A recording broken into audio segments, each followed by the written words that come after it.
Hello, ladies and gentlemen. Welcome to the Tapped Out Wrestling Podcast. I'm, of course, Nick McDaniel, and as always, I am joined by my buddy Myron. Hey, folks. Sorry, I got a little teared up watching that 10 bell salute. I think most of you know we lost one of the greatest legends in wrestling this last week, Bob Armstrong, my childhood hero. Somebody who did he ever work for Vince? But is still in the WWE Hall of Fame. I think he worked no, I don't think he pretty much just runs was totally down in the Yeah. South, pretty much. So you know how important that was. I had four sons that were active in the wrestling business. Some are still in the three alive sons are still active in the wrestling business, if I'm not mistaken. Someone who meant more to my childhood and wrestling fandom than anyone. I was not doing good Thursday night when I got the news, and I just wanted to thank the people at Southern Honor for putting on such an amazing show that it was able to distract me enough to get that out of my mind for a little while. Bless you, Bob. You've been a lot to me as a child. I finally got to meet you, get your autograph before you passed, and that was one of the best moments of my life. Thank you. Yeah, man, that was a big loss to the wrestling world. We had the pleasure of having him on the show a couple years ago, man. God, it's been that Yeah, long. Maybe three. yeah, Whew, it's crazy. You know what I should do this week? I know it's so far back in the archives that sometimes people say it's not hard to find, but I guess to make it easier, I'm gonna take that interview and I'm gonna put it up on Patreon this week hmm and make it a link so it's something they can find pretty easy. And I'll make it free, so you don't have to be a paid member to get it or anything like that. Obviously, but like I said, you just find it over at patreon.com/tapped out pod. You should be a member. I mean, it's be able to watch the videos are there, the podcasts are there, and maybe it's time I start throwing some of the old archive stuff that's really getting hot again, kind of putting it there or whatever. But again, patreon.com/tapped out pod. Subscribe because it's awesome. You get the show early. That's one of the perks of doing it. Some extra stuff we do from time to time as well when we do the interviews and whatnot. We've took a little break with COVID from the interviews and whatnot, but definitely, we always tell you, man, patreon.com/tapped out pod. Check us out. But man, let's get right on into it. This week, one of the hottest topics, talked about, situations in pro wrestling, of course. Roman Reigns returned, last week. Then of course this weekend at Payback, he's the new champion, Myron. He's already, the Universal Sign the Champion. contract until his way down the ramp. How He's a crazy was that? heel. Yeah, and that was kind of our thing, man. Is we were having these discussions about, for years, wrestling fans have been saying Roman's being shoved down our throats, and what they really should do is turn him heel. And we were trying to find the best way, but man, friends of the chairshot.com, by the way, does some great articles and stuff Yes. over there. Thechairshot.com, check it out. But they did an article this week that just stood out to me all about this Roman Reigns situation, about fans, crapping on the fact right out of the gate. I mean, he hadn't even basically Payback wasn't even over yet. Yeah. The video feed hadn't cut, and people were already on Twitter and social media and as a whole and complaining. And Tiffany MC, that's what she goes by as far as when she writes the article, wrote this article, and it was so good that I put some quotes. I'm going to pull them up here and read some of them for you. It was funny. She put up, "Where do I even start?" And I'm going to paraphrase as much as I can to get through this, folks, just so for the people who aren't watching the video on, and Facebook and whatnot, YouTube. Where do I even start? Number one, Reigns. People were complaining Reigns didn't earn the match. He was like, well, first of all, Roman had every right to be in the match for two reasons. You remember he was supposed to, and here's where I'm going to paraphrase. He was supposed to have a shot at WrestleMania that he had to pull out of because of COVID concerns with his health situation. Even before that, remember when he was the Universal Champion before, he had to vacate it in 2018 because of his leukemia return. So when he did come back for a year, he never really got back into the title picture. So for that alone, those two reasons, he did deserve a shot at some point. Two, he didn't win it the right way. Because he ended up winning, using a low blow. Folks, you asked for him to be what, Myron? He's a heel. He's a heel. Exactly. So he's a heel now, folks. And she put, I know the perception of heels has changed over the year, But heels typically use underhanded tactics to win. Like they cheat, folks. Secondly, it's a triple threat match where there are no rules, so technically it's not cheating. Was it dirty? Absolutely. But don't forget, before he even came in the match, they were using a big mallet, like Harley Quinn, right? They were big mallet on each other. Jesus, folks. So a low blow is by far not that big a deal. So, lastly, Bray Wyatt shouldn't have lost the match. In her take, this is her quotes. Geez, there's not a nice way to put this, but Bray Wyatt isn't a great wrestler, folks. And honestly, she's not wrong. He's a good wrestler, not a great wrestler. But he's a great character. And, but he doesn't, and I've said this, we always hear Bruce Pritchard talk about, he didn't need the title. I've said this, by the way, about Braun and Bray both, by the way, that they don't need the title. The character doesn't need the title. But on top of that, Bray didn't get pinned. Braun got pinned. Now, there's a whole other argument about protecting Braun. That's fine. But Bray was protected because he didn't get pinned. So this is the quote that I thought was classic. She was, seriously, guys, you've been demanding the WWE turn Reigns heel for 5 fucking years. And now that you finally got what you wanted, you're still complaining. Reigns is a heel. He's embracing his badassness. He's managed by Paul Heyman, which, by the way, everybody loves, right? His promos are going to be lit now that Heyman's going to be in there with him. And he's got and then, she's like, what more do you want? Is the real issue that you never intended to cheer for Roman Reigns in the first place? No matter what he or the WWE did, you were just trying to justify your shitty takes at the time. Seriously, make up your mind. It's getting really, really tiring.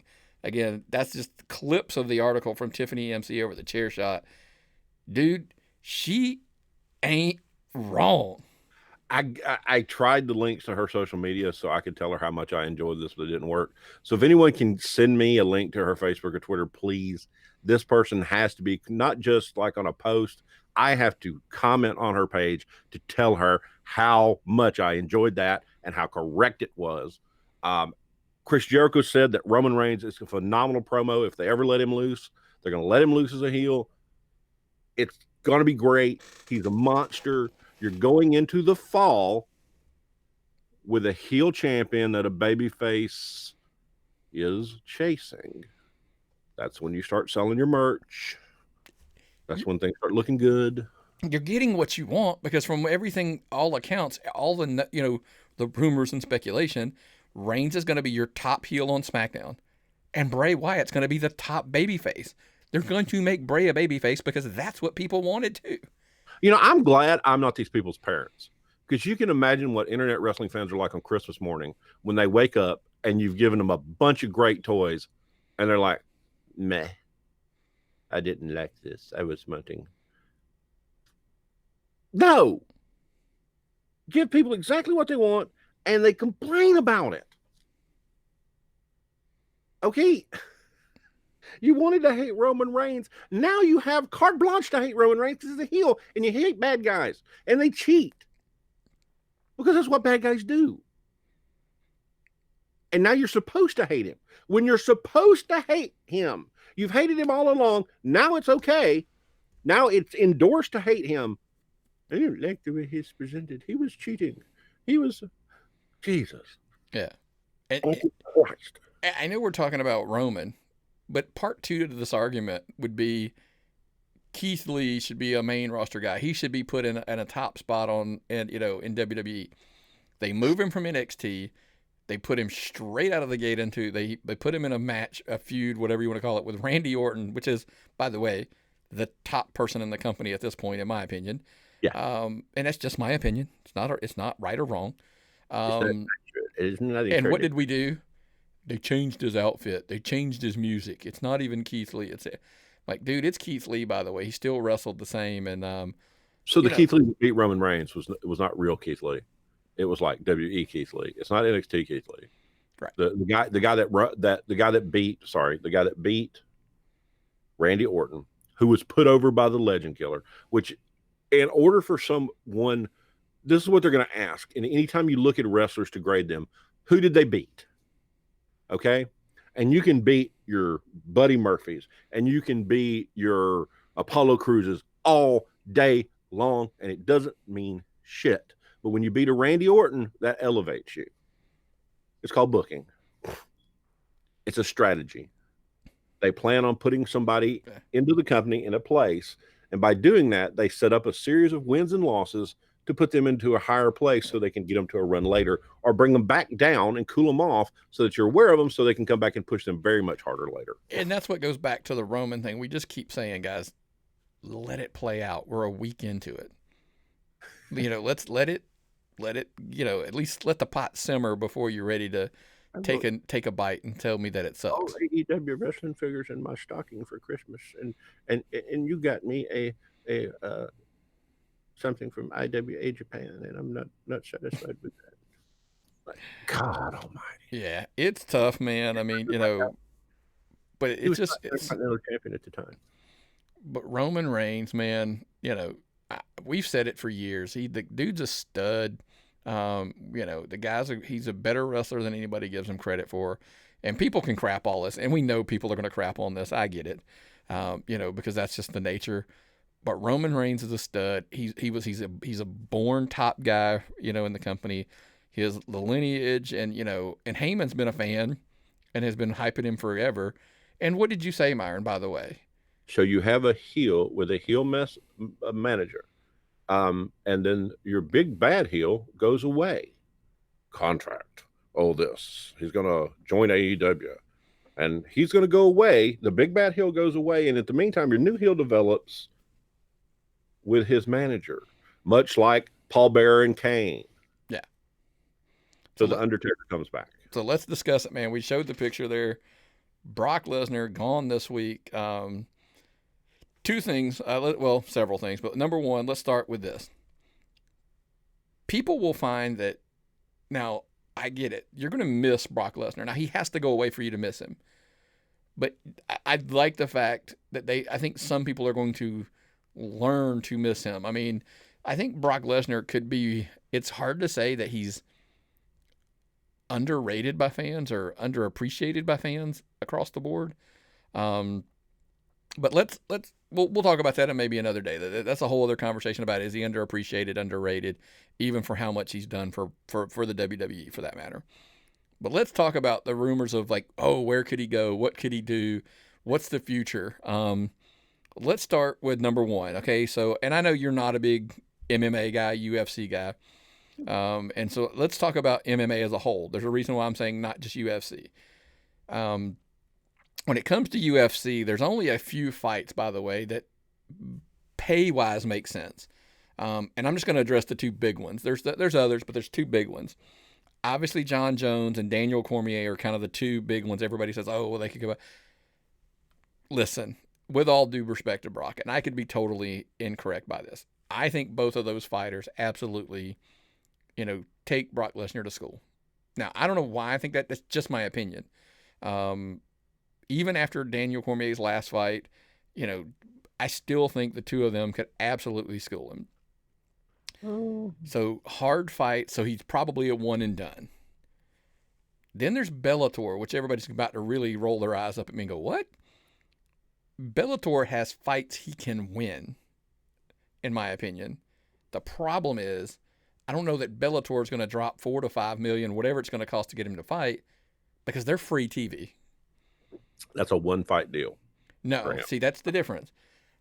I think now the $4 to $5 million is for one fight, but I'm saying he wouldn't be a one and done because he could come in and they could put him against winnable opponents. So he could win and then fight somebody else. Problem is that in my opinion, it's such a massive investment for a free TV product. I don't know they can recoup the cost. Now, the other advertisement, or the obvious thing is, could they use it as an advertisement in their minds to justify it? Do they think it would draw enough viewers that it's worth that investment? My answer is no. Friend of the show, who I will not name, will probably let me know if he's a big MMA guy. But let's jump out of the UFC world, because I just don't see the fit for the financial reasons we just discussed. Speaking of financial reasons, now let's move to AEW because I saw the memes going up of Brock Lesnar all elite. He should go to AEW. Now, Myron, I'll let you address it first because I got a pretty harsh take on why I think that it's a no. Well, I don't even know the current payroll situation at AEW. I know what their original budget was, and I know they far exceeded it with all of their celebrity WWE signings. Lesnar's not going to work for chump change. And if you bring Lesnar in, you also violate your entire mission statement. You will have, instead of playing to the marks, and the marks, internet marks, would not even be able to justify this. There is no way they can come up with a reason to justify bringing Brock Lesnar in. They would just all have to roll over and die and deactivate their Twitter accounts. That's just all it is to it. He's not going to AEW. Not at all. What do you think? You kind of stole my thunder there, but yeah, it's not a budget-wise decision to bring him in. Now, I think, could you get him for Chris Jericho money? Probably, if he's getting all of the merch money through, you know what I mean? Like if it's through Pro Wrestling Tees versus, so he's going to get all the money versus AEW taking cuts. I mean, there's some weird, twist that maybe he can make more money on merch than he used to. I just don't know that there's that, there's not that crown jewel money. There's not, that kind of, that Saudi money to help, kind of subsidize what he's going to be. The other things is, like you said, I just think Brock in AEW completely shits on what they stand for, what they claim to stand for, and their fans would have to eat such a shit sandwich that if he was there, because they couldn't, there's no way they could backpedal and, turn to justify and defend what they have spent the better part of a year destroying, Brock Lesnar. So that's why I just don't think, could you do that to your fan base and bring him in? No, but we've ignored the other alternative, and there is another alternative that I just thought about. He's not left the WWE. His contract negotiations stalled. That could be a work. Well, it's expired. He's out. He's a free agent. His contract has run out. Expired while they were negotiating. Correct. And it's not over. His contract just expired. He wasn't fired. He did not leave. He could still just sign the contract and go right back to business. Daniel Cormier, that was a guy. A year or 2 years ago, they were talking about bringing in this commentary. They were going to set up a MMA fight with him and Lesnar. UFC. Well, now Brock's free. He can do the thing with Cormier, then bring Cormier together as a package deal when he comes back. Cormier wants to retire.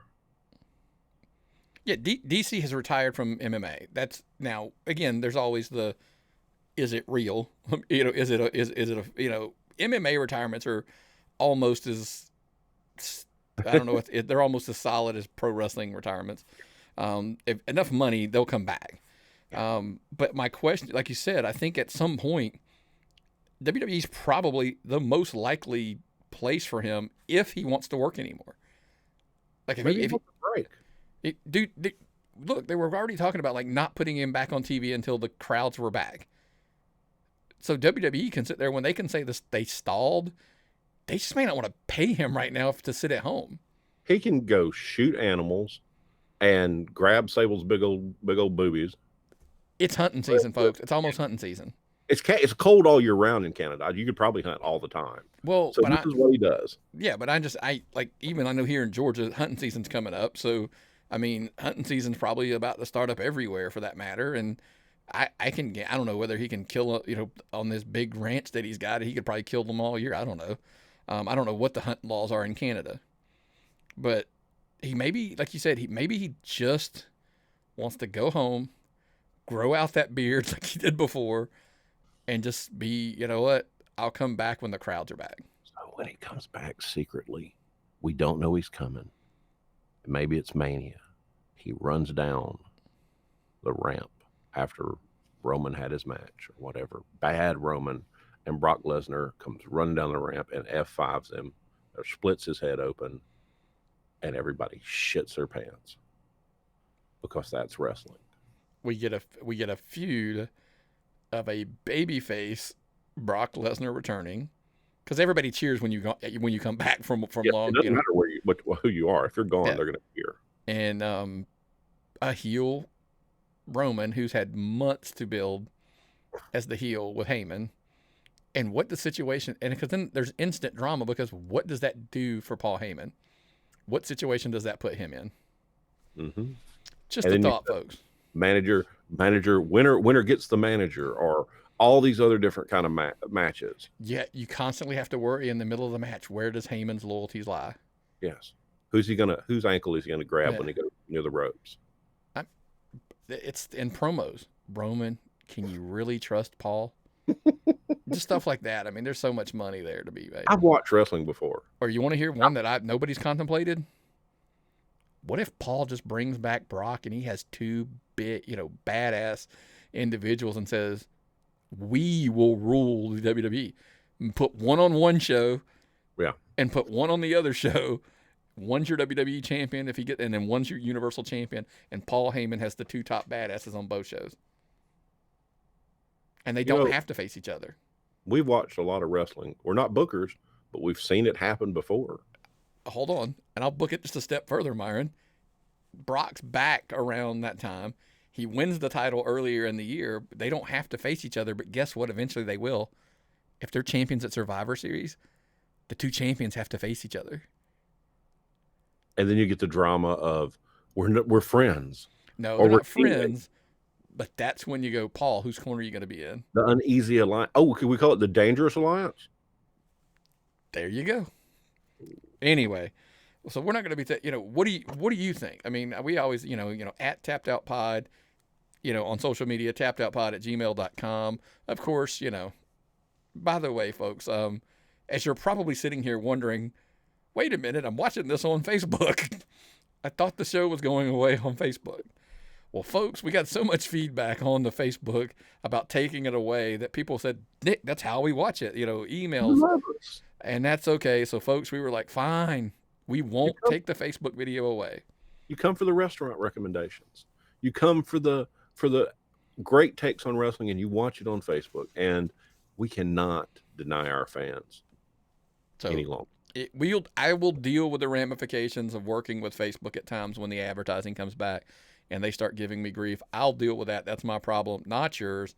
So, yeah, that's why the show is back on Facebook, folks. Crossy Bears. I'll deal with it. If this is how you like to watch it, absolutely. We're there.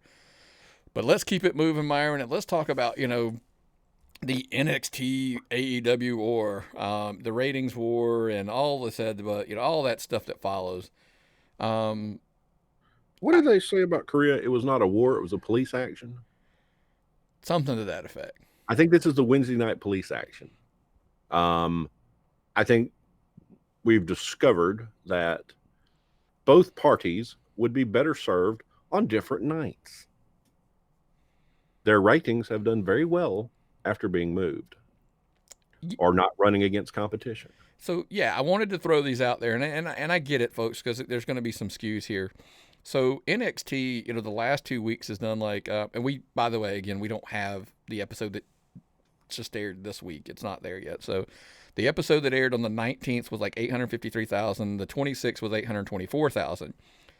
Well, that goes, the 12th was only 619 and the 5th was 753. The reason I bring those numbers up is unopposed. They do a decent amount better. 100 to 200,000 viewers, depending on which week you're using.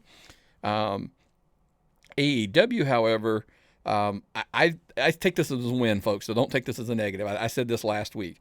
The 22nd, they did 755,000. The 27th, they did 813. That was versus the 12th, they did 792, and the 5th, they did 901. Why are those two numbers important to me? That's because those two numbers, were not on the regular nights. Those were moved nights. You got to figure out what was the number that you lost just because it was on a different night to begin with. So they've proved to TNT that they have a marketable product that they can move around if they need to. And wherever it goes, it draws fans. And Eric Bischoff said something this week on a podcast that I was listening to. It may have been the week before the actual. I think it was last week's episode. I was just catching up. That this war is not a war at all. 50 to 150,000 viewers. I mean, that's the same advertisement money. That's the same viewership. I mean, as far as networks, it's really not that big a deal. It's closer than you think. And like 50,000, we've joked before, is a rounding error as far as the Nielsen rate. It's an antiquated, outdated system, folks, that they're using to even come up with this number. So it's a close number on an outdated, archaic system to record. And what we're saying is, would the two be better off on different nights, building their brands versus splitting any increase that you're trying to gain when you bring wrestling all eyes to one night? Now, I know it worked for Raw, Nitro back in the day. This ain't that day. It's not 1998. No.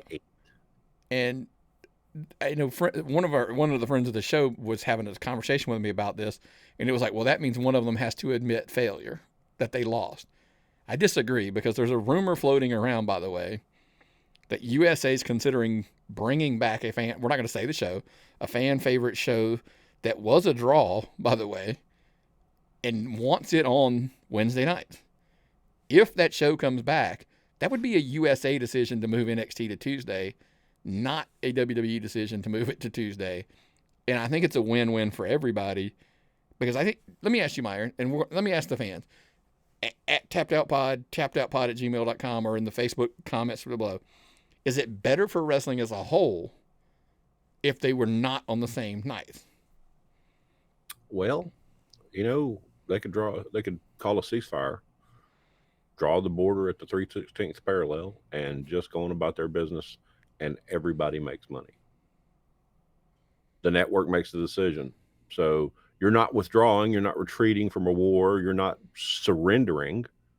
Your network moved you to where you would be in a better place. And all of a sudden, God, I love Impact, but now you're competing against Impact.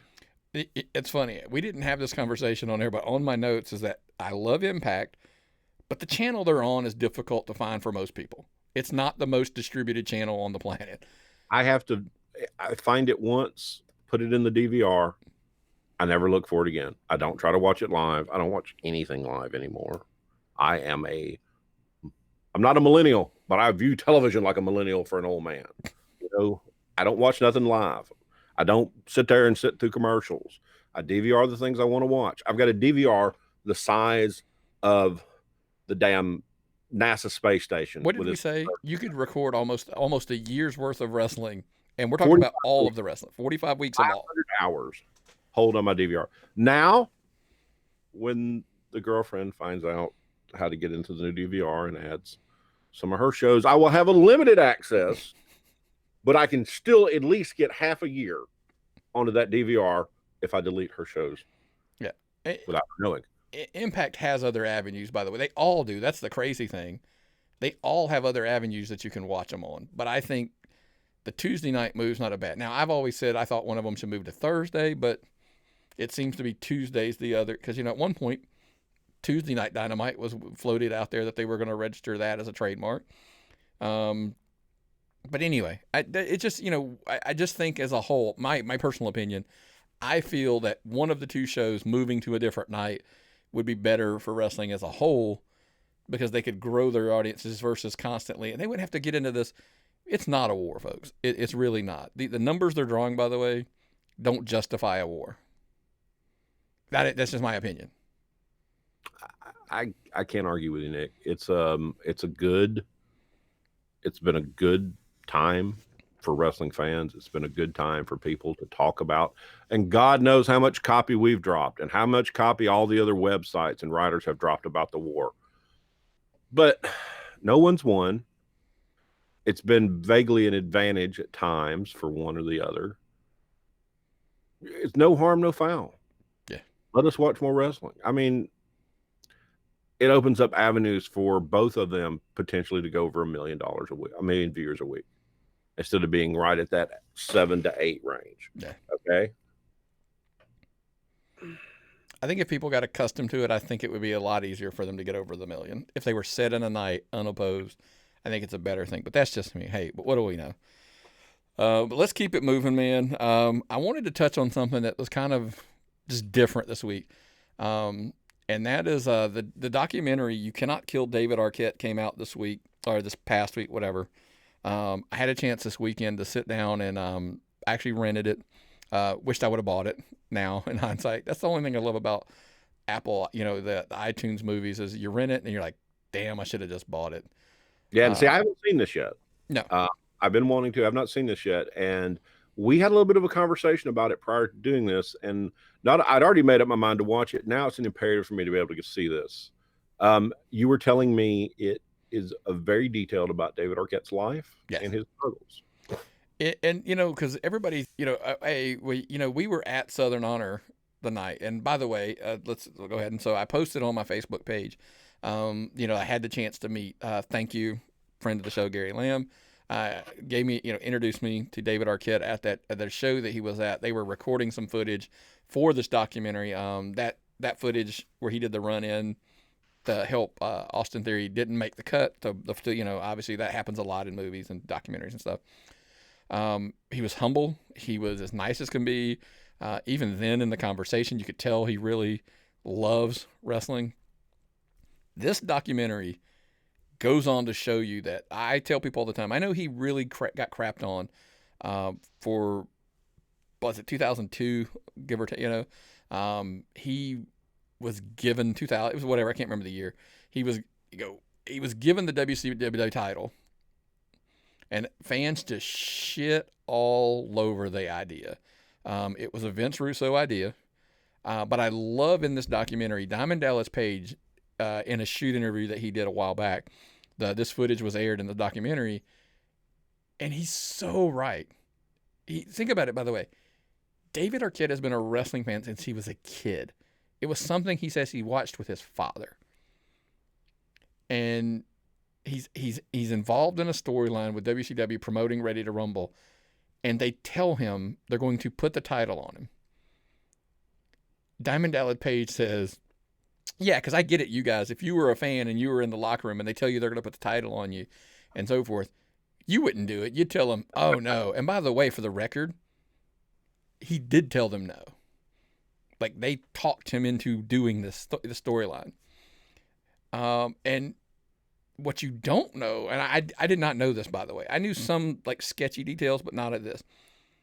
The mental issues, his anxieties, the alcoholism, all of that stuff that he was going through his life with, the struggles. I mean, he talks about not having a role. He hasn't had a movie role in 10 years at that point while he's making this documentary, but he still gets up and he still takes auditions and still goes.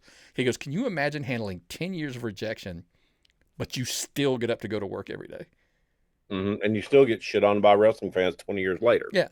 For something that happened. For something it wasn't his idea. But he absolutely loves wrestling. He still watches. He still tries to get involved. And for what the lengths he goes through in this documentary, and I'm not going to spoil any more details on it, but the redemption story from the beginning to the end, and not, by the way, the struggles in the middle. That's kind of the thing. It's like, oh, well, he's an actor. He decided to do it, so everything was fine. No, it's not. This is a very, the struggles through this film gave me even more of appreciation for him, but the redemption when you get there, it gave me goosebumps watching this. It really did. What you're telling me is he's a wrestling fan. Yeah, he's a pure wrestling fan who loves it, who's had struggles, who's been through personal problems, who've not had the perfect life. I gotta admire the guy. What he's done and still managed to got through and still managed to come up as a wrestler. I think this is a very inspirational take when you can see what this man has done in the face of so many challenges, and I cannot wait to watch this. My wife watched it with me, by the way. Obviously, she's a big Friends fan, so oh, that's Courtney Cox's husband. That's the running joke, right? Even at the end, something happens that even she, from a wrestling perspective, says, "Oh man, that's so cool." and I won't spoil it because I'm not going to give it away, but something happens that you're like, she said that. Mine was, man, that's effing awesome. I mean, look, there's the chill bumps, literally. I mean, there's a moment that I'm like, that is awesome that he got that moment because he So earned that moment. it's an inspirational wrestling documentary. Absolutely. So check it out. I mean, I watched it on, Apple iTunes movies, just rented the thing. I think it's on, I'm sure it's on Amazon Prime Video and whatever. Yeah, if you can buy it, because I think it was like $6.99 to rent, $14.99 to buy. And of course, I was like, I'll just rent it. And now I'm like, shit, I should have paid that. I wished iTunes, note to iTunes, you should be able to purchase a movie within like 30 minutes or an hour or whatever of it being over, or 24 hours of watching it for the difference in price. That's a fair thing. They should figure that out. That's my tip to them. So They have to go backwards on that. I think that might be the problem. yeah, who knows. But well, man, hey, we're gonna move in. We're gonna move on. Make sure you check out the movie. But we're gonna head into the indie section this week. New sponsor. Everybody's new sponsor. What? How are you? Yes, folks. It's gonna seem a little funny, but Tapped Out Collectibles. That is correct, folks. We you probably saw on Facebook, Twitter, a few other places I've been putting this out there to help. Look, it's just a new division of the podcast. That's Tapped Out Collectibles. A lot of the stuff is at tappedoutpod.com. I put it up some of the hot comics. Right now, it's mainly comic books, but we are going to get into like a wrestling card, a sports card, some stuff like that as along maybe some wrestling memorabilia as we pick it up. But I'm a big comic collector. You could probably obviously tell by the background behind me. But check us out. Like if you're following us on Facebook, if you're Instagram, tappedoutpod.com. There's a tab at the top of the website now where it says Tapped Out Collectibles. You can click on there. Check us out, man. And it's a great way, especially if you're a big comic book fan or, collectibles fan. Like I said, primarily now comic book fan. It's a great way to support your habit, support the show. We would greatly appreciate it. So check us out at Tapped Out Collectibles at, tappedoutpod.com. And of course, that is the sponsor for this week's Georgia Indie Talk. And man, believe it or not, folks, Georgia Indie Talk was back with a vengeance this week.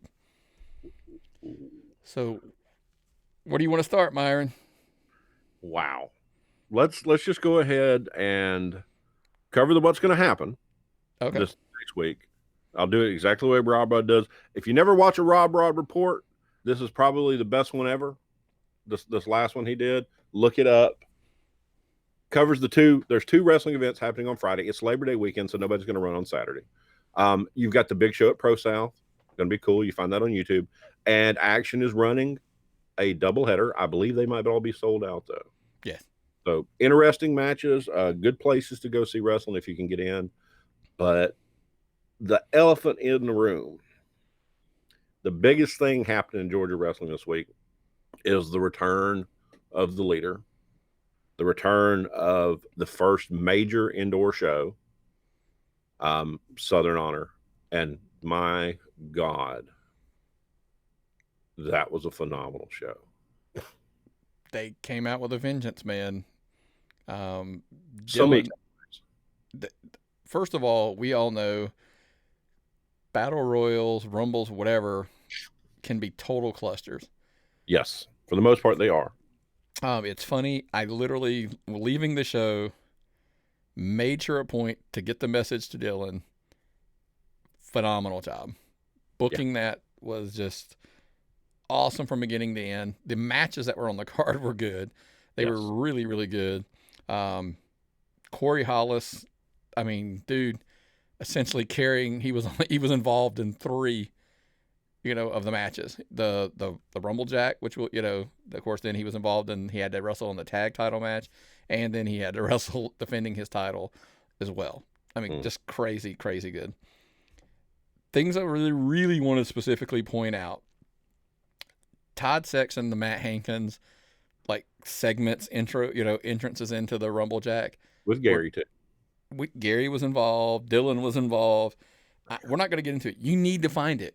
It's going to be on IWTV. You need to get it. You need to find it and watch that match. Dylan did a phenomenal job booking. I can't put it over enough. And kudos for Hankins and Todd and their roles in the storyline that obviously was laid down there. They put their promotions over in a positive way on someone else's show, and nobody lost. You can't beat that. Yeah, you were totally protected in a Rumble Jack style battle royal. It doesn't matter. You can not win and you didn't lose. Mm-hmm. Tyler Culprit's working that character to know. I mean, listen, we're going to talk about the awards in a minute, and that kid changed my mind. Literally talking to him at that show, which I discussed, which we'll talk about in a minute. And then, of course, I don't know that you can see Mr. it. Hanson. Yeah, I've got mine on my Hold My Beer Hanson shirt. You should have yours if you don't. Pleasure meeting him. Yeah, it was a pleasure to finally meet the kid. Did anybody get the response that he got? Oh, and they also set it up really well, too. Yeah. They did a very good job setting him up. They put him in a position where he was, on deck in the World Series, the 9th inning, and he came out there and knocked it out of the damn park. Yeah. It was beautiful. Great pomp. I love seeing that. I could not be more impressed with what he got to do. He played his character correctly. He did it. He did the less is more. Yeah. If he'd have gone too much farther, it wouldn't have been as entertaining. He did it perfectly. I got to say, though, I didn't get a chance to tell her, and I don't want to be a creepy old man, but Danny Jordan looks like $1 million. Yeah. Okay. She looks like a different person. She looks phenomenal. She's one of the wrestlers who didn't let the COVID era get to her. No. She took full advantage of it and spectacular shape. The suplexes she was dropping. Yeah. Holy shit. Yeah. Man. And when I want to talk about big moves, Ashton Starr is always the guy that gives us the big move, the great suplex, the great, I don't know all the names of the moves, but he always astounds me with how good his moves look in the ring. And then he hit Susie. Holy shit. Yeah. We gotta hear. If you weren't at the show, it was funny that we were talking about the reports being posted up, and I put on Facebook the Georgia Wrestling History report should have been, this show was effing awesome and you should have been there. Watch the show. IWTV, Southern Honor, the Rumble Jack 2020. You got to watch this. And then, of course, we would be totally out of line if we didn't say the stud, who, by the way, I picked, Joe Black, just tearing through the rest of it, has his moment. He's the new #1 contender, and at the next show, October 2nd, we get to see him versus Hollis for the title. Joe Black, hands down, is the front runner, and we'll segue right into that, into the award stuff. Clearly, hands down is the front runner for Wrestler of the Year. If there's going to be an awards, I think beginning of the year on, nobody did more. And I know this COVID era, but he's been bouncing and doing other places and been working. Joe Black is your Wrestler of the Year right now. I think he currently has the most impressive body of work. Yeah, I agree. So let's talk about it, Myron. Last night, Tuesday night, I hate trying. I was there at work, and I was knowing that Nick, Matt Hankins, Platinum and Larry, and Rob Rod were discussing the future of the Georgia Wrestling History Awards in time of COVID, and I could not be there because of my job. I was so disappointed. I missed out on what I think might have been the most important discussion of the Georgia Wrestling History Awards ever. 5 incredibly intelligent commentators with different points of view from different walks of the whole wrestling business getting together to discuss that stuff. You have to listen to this, folks. It was exciting to me to hear it, to hear the takes people had, the difference of opinions, and basically with all those difference of opinions and all those different ideas, I think they basically came back to the point that the awards have to take place in some form. The form may change, but they have to take place. Yeah, check it out. Tipping Point, Georgia Wrestling History. You can find the link on their Facebook page and on and on. You definitely want to check it out. It was a great conversation. It was an honor. It's the first time I've been down to Tipping Point, believe it or not. I know you've been on there before. It was my first chance to be on there. I think it. I think we're everything headed in probably the similar direction. Things will be different. Things will be tweaked, change. I know the decision wasn't made, but my statement was last week's show. I was adamant that the award shouldn't happen. There's no way anything could be enough couldn't be accomplished to to justify the award. Yeah. And after that show Friday, I said I was wrong. Mm-hmm. And of course, everybody's like, "Oh, it was a Southern Honor show. You're jumping on, No, that's not anything to do with the show." Yeah, and that's what I came back with and said it had nothing to do with the show itself. I had conversations with people, and on the drive home, I had the epiphany, the realization, whatever you want to call it. The Georgia History Awards mean something, and I know people try to say they don't, and whatever. And if you don't think they mean anything, you're just wrong. You're probably not winning, or you're not being nominated, so it's easier just to say they don't mean anything. And the way I knew they mean something is I saw the look in people's faces, who that's what the award should be a goal. Everybody in life especially in pro wrestling should have a goal they wish to attain. And to see somebody like a Hold My Beer Hansen or a Tyler Culprit who literally that was a goal. Who am I to say those things shouldn't happen just because we had a shortened season? Baseball, college football, we're doing shit on the fly, and we're going to make it work. These kids that are busting their butt deserve the opportunity to get these awards. So that's why I think they should happen. I agree 100%. I have told people get frustrated at work lately that are talking to me, and I'm like, look, we've never done this before. Regardless of what we do, this is the first time it's been done. We've never done this job in COVID before. We've never done this job with these restrictions. We've never done this job with panels everywhere. We've never had to wear masks to everything we do. Everything we do is new. The trick, though, is to continue to doing what you know works and modify your behavior around it. And I think these awards have to happen in some context. That's my opinion. And that was not my opinion earlier. I thought we might go with participation trophies or some kind of recognition trophy or something like that. But no, this is a big deal. And I can't really explain how much it means to the people up for the awards. So, for the people that, we always say, what are your thoughts on the awards? I'd love to hear from people who listen. I mean, at Tapped Out Pod on social media, tappedoutpod@gmail.com, Facebook comments, of course, if you're watching us on Facebook. One other new, and obviously everybody's like, obviously some things went down this week, in Georgia indie wrestling as well, that involved, Total Aggression Pro, owner/promoter, David Garrison, Stephen Platinum, and of course Larry Goodman was involved, based on the videos. Here's the thing. Go watch the videos and make your own assertions and takes for what you want. Stephen Platinum, by the way, if you're not following him on YouTube and you're subscribing and watching the videos and you say you're a Georgia wrestling fan or worker or whatever, you should be. First and foremost, the David Garrison 40-something minute video, basically taking Larry to task about a reporting that he made. The only thing that I'm going to get involved in and say was for 40-something minutes, Larry Goodman's integrity as a journalist was taken into question, which turned out to be that he was correct.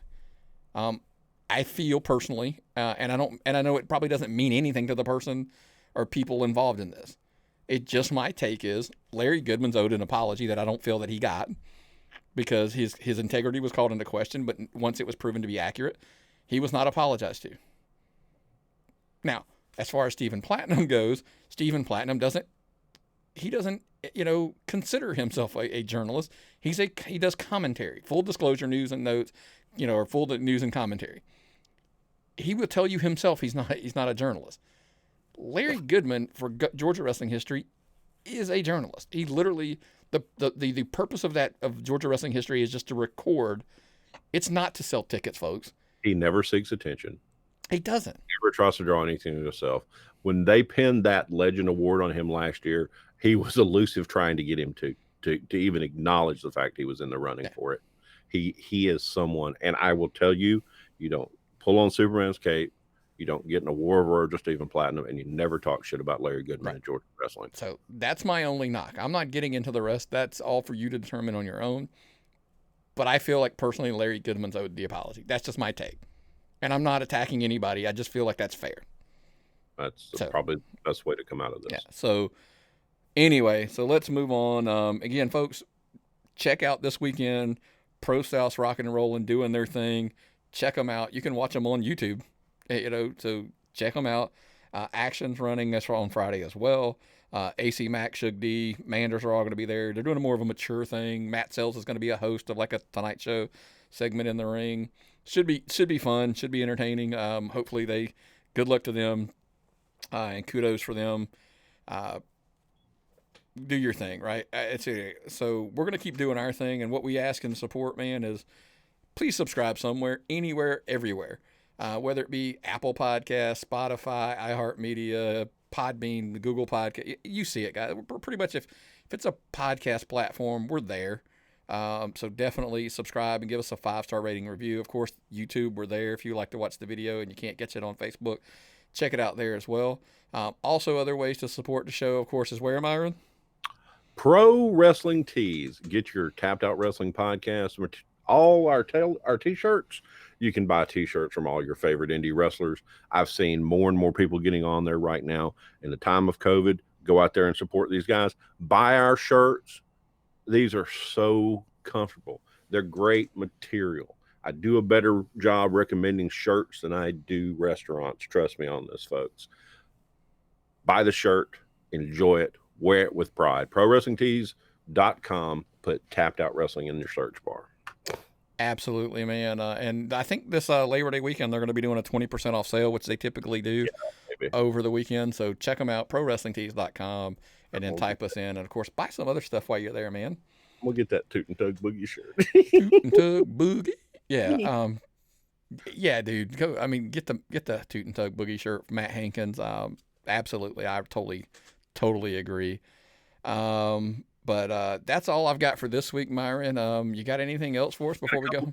Things I wanted to talk about, and this is just my personal opinion, and I will leave it at that. I am so very happy about you opening the collectible store. As a child, anytime we would go near Birmingham, I would beg my mother to take me to Homewood Hobby Shop because they had the long boxes of comics and they had all the new comics out on the rack. And the thrill of going into a comic store and finding that comic was so impressive to me as a kid. And it meant such an indelible image. And I love that. I think what you're doing is wonderful. Look at those wonderful books behind the man there. He'll tell you where to find them. And another thing, go ahead, pop it. Oh, tappedoutpod.com, the website. I'm putting up the hot books there. And, of course, we're going to, on Facebook, I'm sharing them in the marketplace, doing all that kind of stuff. So they'll be there on Facebook Marketplace. They're going to be, by the way, there's eBay. I'm putting some on eBay. So it's all over the place between eBay, Facebook, the website. So between everywhere, check it out, man. You'll find us. And my next take. Friday night was special. My friend and favorite libertarian, Ted, showed up at wrestling with his son, Max. Drove all the way from Beaufort out there to Canton. It was great to see him. Loved it. Good to see him. And the fact that he's a libertarian brought up the idea, and I'm not a libertarian by any means. I don't talk politics. But what I will tell you is that show was a libertarian show. There were people I did not agree with on either front there. You were allowed to pick your chair, put it where you wanted to. You were allowed to wear a mask or not wear a mask, and you were responsible for your own actions. I did not allow myself to be put in a situation where I felt unsafe. Yes, I hugged a person or two. Yes, I shook some hands. I was wearing a red sticker, but it was an emotional thing for me. I only touched the people I really wanted to touch. I'll just be honest. I felt secure. Jeff G. Bailey said he felt secure and safe. Maybe somebody didn't. Maybe you didn't feel like you were okay. But as someone who's been in healthcare for the majority of his adult life, I can tell you that if you got sick or you felt uncomfortable, It was because of the choices you made, and there never was a point where I felt I was put in a situation where I would be uncomfortable. Now, I don't know everything about everybody's experience, but my take on it was, if you've got a fault with anybody on that show or what they did at that show, know they followed Georgia law. They followed all of Georgia regulations. Now, you may not be happy with Georgia regulations. From a political standpoint or from where you live, it might be different. I never took my mask off. Okay? That's me. But in Georgia, you don't have to. Right. No laws were broken. No regulations were broken. No one from the athletic commission was going to come out because they knew it was going to be handled professionally.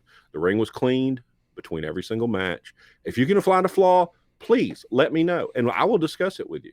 Listen, and I get from a fan perspective, totally agree. From a wrestler's play, hey, we weren't in the back. We don't know. They could have a different approach. But from a fan perspective, everybody that was out front, I agree with you. I totally agree with you. Now, like I said, we're not going to speak for the working environment in the back. I'm assuming it probably was handled correctly as well. But hey, that's everybody's entitled to their own opinion. We have our opinions about what we experience. Right. We stay out of the back room. We stay out in the crowd or around the ring. That's our opinion. Yeah. We're fans. We can tell you about that. You know, something I don't know, maybe you want to tell me, but I didn't feel unsafe. Yeah. So I got nothing else. Well, man, it's time to go home. So what's the old saying, brother? If I've got nothing and you've got nothing, what time is it? It's time to tap out.